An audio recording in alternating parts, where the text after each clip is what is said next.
Alright, good evening everybody. It's your boy Akeen and welcome to today's vlog. I'm here to talk about pick number 12 of this year's NFL draft belonging to the Cleveland Browns. Now the Browns went 7-9 last season. I must say I have to respect that record. Played in a tough AFC North division with the Baltimore Ravens, the Pittsburgh Steelers, and the Cincinnati Bengals, the teams that the Browns have to deal with. That is a pretty decent record despite the fact that they had struggles on both sides of the field, mainly on the defensive line defensively, and offensively they had very inconsistent play at both running back and quarterback. Now with quarterbacks Johnny Manziel and Brian Hoyer fighting for that starting position for the opening of the season, Brian Hoyer got the starting nod, and he did pass for over 3,300 yards, 12 touchdowns, just 12 touchdowns, and 13 interceptions. Johnny Manziel still getting trouble off the field, has to deal with rehab, and he hasn't even been showing any type of spark during his rookie season when he did get some playing time.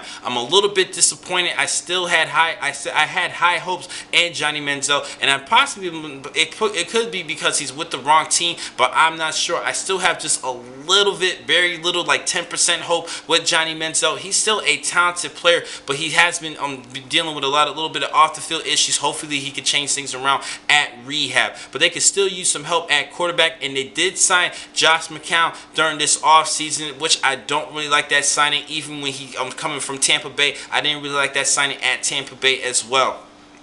Now at running back, they had a couple of inconsistent as far as who will be that real starting running back. Now last season, the leading rusher was rookie running back Terrence West, and second behind him was a fellow rookie and Isaiah Crowell. I think these two players can work well together, but I don't really see that either of them could be the dominant back, but they could be one half of a great tandem, a good young tandem. So I don't think they should look at running back. We just hope that both these two players can chunk up more yardage this upcoming season. Now they can also use a wide receiver, and they did pick up Dwayne Bowe from the Kansas City Chiefs. The Chiefs actually had to release him, and Cleveland did pick him up. I think this is a decent pickup. They could still use a good young talented wide receiver with this selection. Now defensively, they were actually last in the league in yards allowed per game with 141 yards allowed per game last season. They need to do a better job, particularly in the defensive line. Now I still think they have decent linebackers, and they have a terrific secondary, despite the fact that they did lose Buster Skrine. He is now with the New York Jets, but they did sign Tramon Williams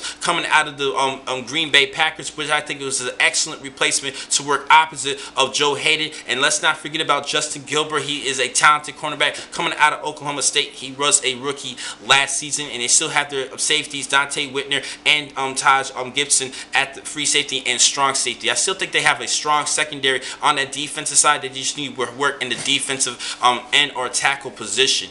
Now I think they're going to focus on the defensive line or a quarterback with this selection. This was a tough one for me. This was a toss-up, but I'm still going to give Manziel one last shot, and they did sign Luke McCown, so I think they're going to focus on D-line in this one, and I think they're going to pick up Washington's Danny Shelton. He's a great dominant player, had a couple of great seasons, even a great season this past year, getting behind the line of scrimmage, getting to the quarterback, and he is definitely a good run stuffer. He would definitely help out that run defense with Phil Taylor combining both of these two players together. I think this will be a great addition to help upgrade that defensive line a lot better and even help with the rush defense. Now the next time I'm going to catch you guys will be later on this upcoming morning, Sunday morning, where I will talk about pick 13 of this year's draft belonging to the New Orleans Saints. Thank you for watching this vlog. I'm your man, Akeem McCall. Be easy.